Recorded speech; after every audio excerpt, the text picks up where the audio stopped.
By now, it's no secret that I adore the magical girl genre. Magical girls using the literal power of love and friendship to become stronger and able to overcome hardships is just really cool and an empowering concept that I'll never get tired of. But the one drawback about the magical girl genre is that it's about, well, girls, like teenagers. So the obstacles in question usually revolve around what are considered to be appropriate teen issues, like turbulent first loves, keeping secrets from your parents, or just general lighthearted teen drama. There are exceptions, of course. While not technically classified as a magical girl anime, Wonder Egg Priority revolved around heavier issues faced by teens, like really heavy, and not in the fun way. But because the genre's target demographic is teenagers, makes it kind of hard to find a magical girl series that also appeals to adults, which is why I'm really excited to talk about Bee and PuppyCat. Bee and PuppyCat is an animated short created by Natasha Allegri for Cartoon Hangover in 2013. Because the short ended up being so successful, Frederator Studios launched a Kickstarter to produce 6 more 6-minute episodes, which met almost $900,000 out of their original goal of $600,000. If the visual style of the short seems familiar, it's because Natasha Allegri worked on Adventure Time for 5 seasons, and even created the gender-bent versions of the main characters, Fiona and Cake.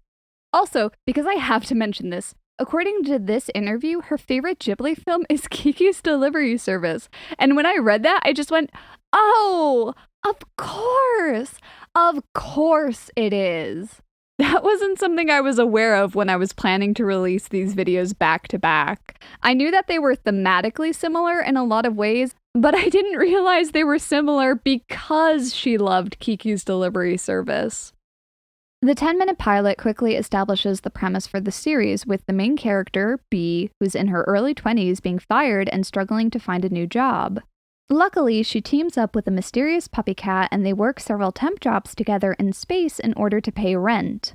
Because the series started out initially as just a short, not much really happens plot-wise. There's some very cryptic foreshadowing of later events, and PuppyCat's backstory is explained via song, about how he was a space outlaw in love with a space princess, but ultimately was betrayed and transformed into a hideous monster.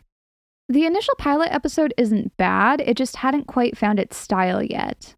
It just looks like off-brand Adventure Time, that's the only way I can describe it. It's a little bland, a little muted, the flavor isn't quite right.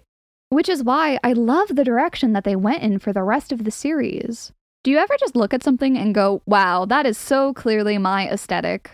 The soft pastels and lighting are just so peaceful feeling. The backgrounds are stuffed with charm, whether it's these little sparkles or completely unnecessary stars or bows or these weird little faces on everything. Deckard's wizard-themed house is an absolute delight. Like, this is the prettiest bathroom I've ever seen in my life. The visual storytelling conveyed through all these tiny little background details that you don't really notice the first time around are the kind of thing that I live for. Such as Bee's visibly cracked phone that is so old it uses the T9 text style. Or that Bee always sleeps on the couch, meaning that she doesn't have a bed, or how objects and events in the real world parallels the temp job universes. Probably one of my favorite things is the subtle progression of Bee and PuppyCat's relationship, from what is basically just roommates and coworkers into ride-or-die friends. Bee is an absolute sweetheart, while PuppyCat is arrogant and abrasive in nature, and is understandably guarded about trusting people considering his recent betrayal at the hands of someone he loved. So watching him slowly warm up to Bee and lower his walls in all these little ways is really touching. Bee just instantly splitting half of her birthday candy that she only gets once a year with PuppyCat, and then him singing her the birthday song.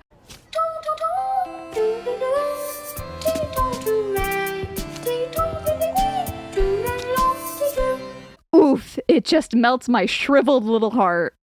It's not clear how much time exactly passes between episodes, but I would guess maybe as much as a year if it starts in spring and ends in winter, if the weather and the outfits are anything to judge by.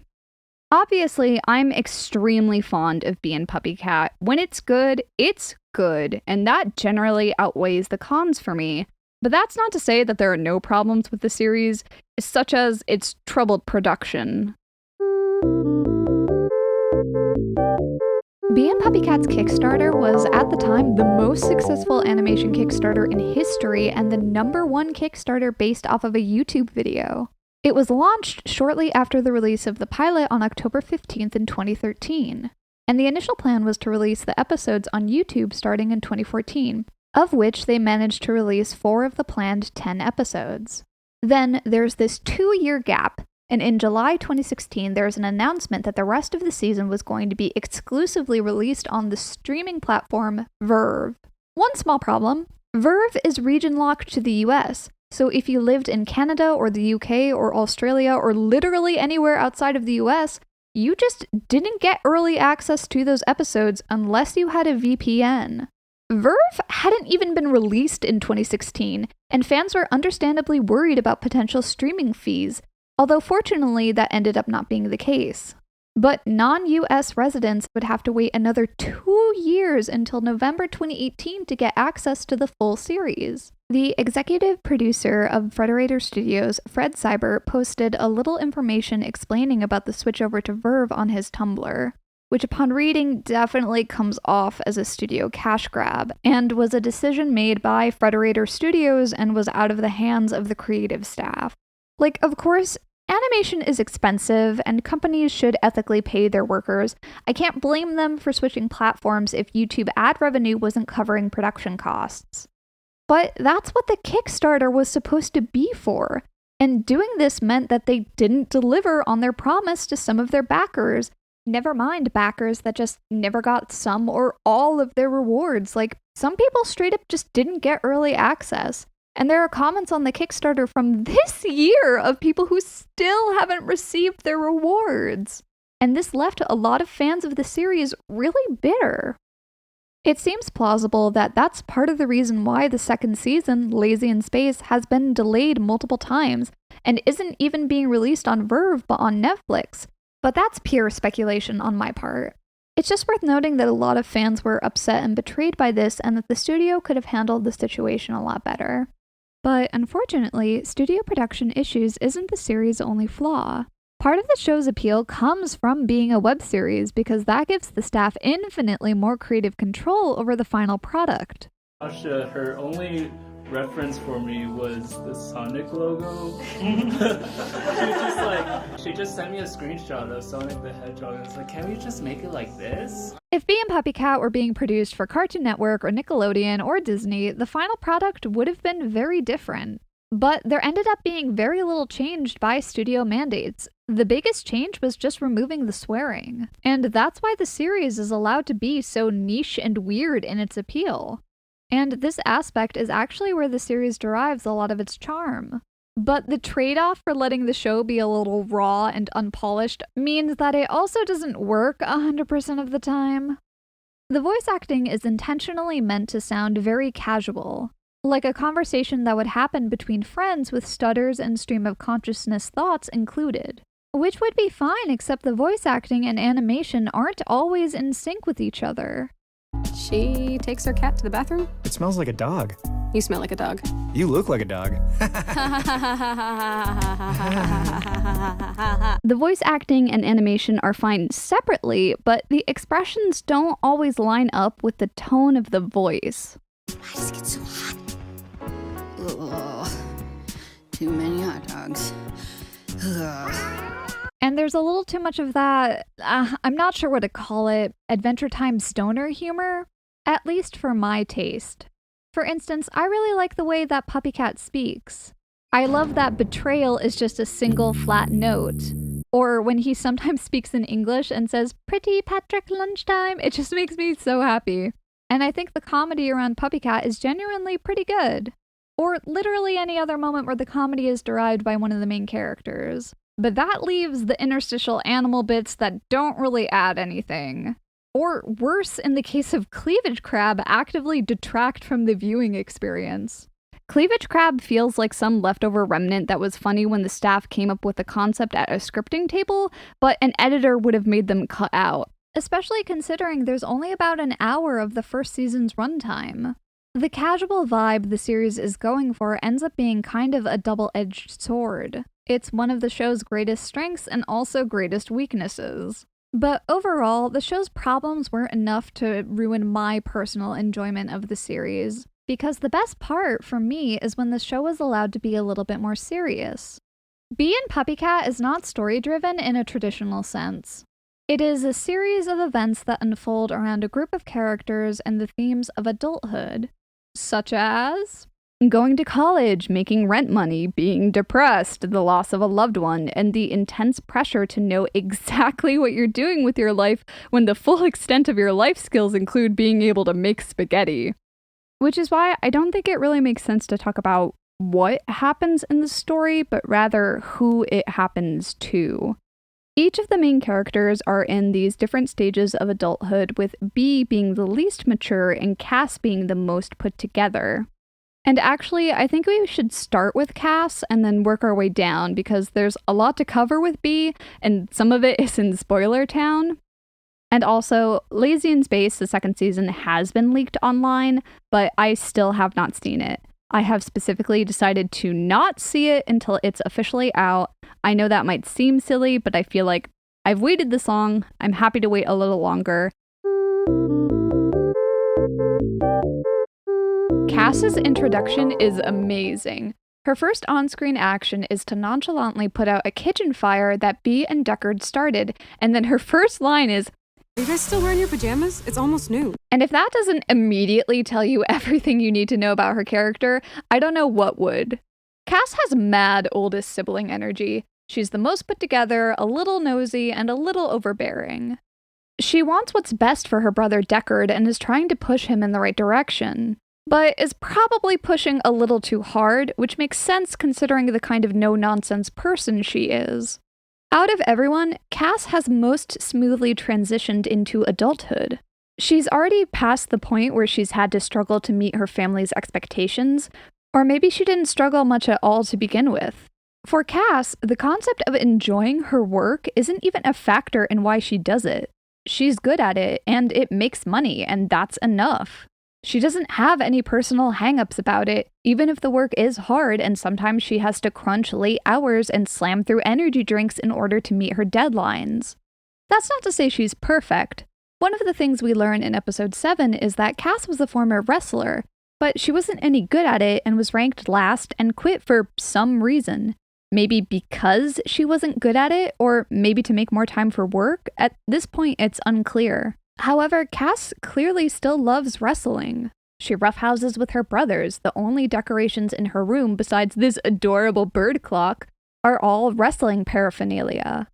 She has several medals and even a belt, so maybe she did really well when she was younger, but as she grew up, she had to prioritize other things. With the information we have, we can only speculate for now. Like so much that happens in Bee and PuppyCat, we don't know the why, we only know the now. Much like the situation with Cardamon, this series never explains anything. Cardamon is first introduced as the landlord of the apartment building that Bee and Deckard's family are living in, despite the fact that he is clearly a child. Presumably, his mom is the actual landlord, but she's sick and asleep, and his dad is not in the picture. He might literally be in this picture, or maybe not, because the silhouette looks suspiciously like Bee's dad. Which would make sense since it seems that Bee not only knows Cardamon's mom is sick, but there's also this photo of them together, suggesting some sort of prior relationship. Cardamon clearly has had to grow up very quickly. He's solemn and serious and seems to disregard childish things like Pretty Patrick Lunchtime or the concept of magic granting wishes. He takes his job of being the landlord very seriously, and also parents his dog Sticky by talking to them the way you would a child, and probably mimicking the way his mom used to talk to him. While he's clearly doing his best to take care of himself, he's still only a kid, and there's only so much he can manage by himself. His apartment is covered in trash, and it's so sad to see these little plates of candy piled up in his mom's sick room, while he's just waiting for her to get better and wake up, and not even knowing if she will. I cannot tell you why no one is looking after this child other than This series clearly operates only half on real-world logic, and the other half of the time is clearly fairy tale logic. Which is fine. I love fairy tale logic. But there is stuff where there's just no explanation at all, like, why does Cardamon climb through the window in this scene? Because he opens the door later. Did he just lock himself out? Is he just being a weird kid? There's just no explanation. Deckard's introduction, aside from the pilot, is laying in bed, already awake at 6:30 a.m., holding his unopened acceptance letter to Cooking Prince Academy, where after getting a text from B, he skips going to work to hang out and cook with her.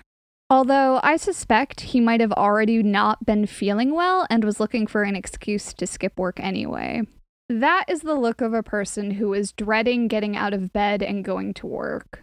After B comes back from a temp job, he is already asleep at the kitchen table, with his now opened acceptance letter and a bunch of crumpled papers, presumably from him trying to fill out an acceptance form. Deckard is waffling over whether to go to college or not, partially because he has a crush on B and is reluctant to leave her, which Cass actually straight up calls him out on. I know you like B, and I know she likes you too. But if she found out that you're avoiding your future because you're sitting around looking for excuses to mother her, I think she'd feel bad about that. Which turns out to be true when B sees Deckard trying to throw away his acceptance letter that Cass filled out for him. B is upset for a couple of reasons. She's probably sad at the thought of him leaving because she does have a crush on him, and also at the realization that she's part of the reason why he's putting this off. But also, B didn't go to college, and she probably can't. She's not in a position where she can financially afford it, and she isn't the kind of person that would function well in a college environment. She doesn't have a life goal. There isn't anything she wants to do in the long term besides having a good time with friends. But Deckard, on the other hand, obviously loves cooking and is passionate about it, and she knows that this is an important step that he has to take. And when it first came up in conversation, she was genuinely excited for him. In the last episode of the first season, Deckard and B do a baking temp job together, and it goes south pretty quickly, and Deckard almost dies like twice, and afterwards he decides to leave. Immediately. That night. With only a letter as an explanation for his disappearance for B. Deckard is probably really shaken at magic being real, and also there's nothing like a near-death experience to get you to say, well, no time like the present, and stop putting off the future. Alright, so B is kind of a mess. Like a lot of people her age, she doesn't have a life plan. There's nothing that she really wants to do in the long term besides just have fun. She's worked a lot of odd jobs, but always eventually gets fired, which probably explains why she's terrified of failure and feels like there isn't anything she's good at. In the beach episode, she idly daydreams about how, ideally, she'd like to have her own cafe, where they could watch TV all day and all her friends could work there together. To which PuppyCat, ever the realist, counters that she would need a lot of money to make that happen. To which B's only response is to change the subject. We finally learn a little bit about B's family in the birthday episodes. Her dad was an inventor, which explains a couple of things, including the weird machinery stored in B's attic. He built some of the games at the arcade Glitch Gorge, where he used to take B on her birthdays when she was a kid. It's implied that he passed away some time ago, and considering that Glitch Gorge is now dilapidated and abandoned, it's unclear exactly how long it's been. B and PuppyCat's ending does one of my favorite things media can do, because the last episode forces you to completely re-examine the rest of the series. All these little puzzle pieces that you just assumed were throwaway jokes suddenly fall into place and create a very different picture than the one you thought you were viewing. And I'm about to spoil what that picture is, so if you'd rather go in blind, please do so now. I'll give you a moment to click away. Okay? Okay.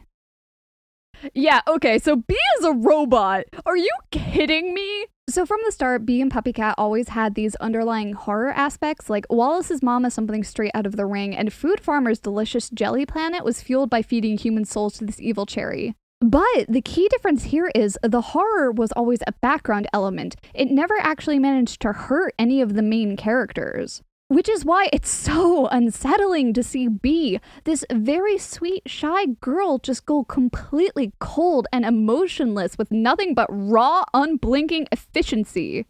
Her quote-unquote dad being an inventor and good with machines means that he probably made Bee. There's this throwaway line about her dad inventing this game when Bee got sick, and he moved it out when she stopped going outside. And I think that Bee got really sick, and I don't think she got better. My theory is that her dad had a human daughter, and she died, and he built Bee as a substitute in her image and then implanted false memories inside of her. And that's why Bee can be a robot and still have photographs of being a child and the jacket from when she was a baby. I mean, I could be wrong. Bee could just be a cyborg, meaning that she's only part robot and part of her is human. Or just a robot that her dad painstakingly upgraded in stages so that she could age. There's enough evidence to go either way. But the dead daughter theory hurts the most, so that's my personal choice. The reveal of Bee being a robot is such a moment of the rug being ripped out from underneath you, because even though it's set up really well, Bee's character is unequivocally human. She has all the flaws and shortcomings of a human being, that there's no possible question in your mind that she could have been anything else during the series. And if the audience had known from the beginning that part of her was artificial, you would start treating her differently. Your expectations about what she is capable of would be different. You would start second-guessing the motivations behind her actions or thoughts or emotions and write it off due to programming and code. As if the chemicals in your brain puppeting around your meat body through your nervous system is somehow more real than that. You would start expecting a lot more from her, because it's not like she's real anyway, right? But because the audience already has that relationship with her before the reveal, we know that, robot or not, Bee is a person, a real person, and nothing about the circumstances of her birth change that. I feel like there's so much media that works so hard to make their audience think about philosophical conundrums like, what even is a human? Or how much of you can be replaced before you stop being the same person? Which is great. Questions like that are fascinating to think about, but I sort of love Bee and PuppyCat's thesis, which is whether someone is a human or a robot or a monster doesn't really matter. It's who they are as a person that matters. The ending of the first season is so melancholy compared to everything that came before it. Deckard finally made his choice and decided to leave Bee behind and move on with his life after all. And if one of the reasons he chose to do that is because he now knows that Bee isn't entirely a human, that's a big oof. The last scene is PuppyCat coming home to Bee, who is currently using her dad box to fix her busted arm. And when he comes in, she kind of laughs and bitterly says, Guess there's a lot of stuff we don't know about each other.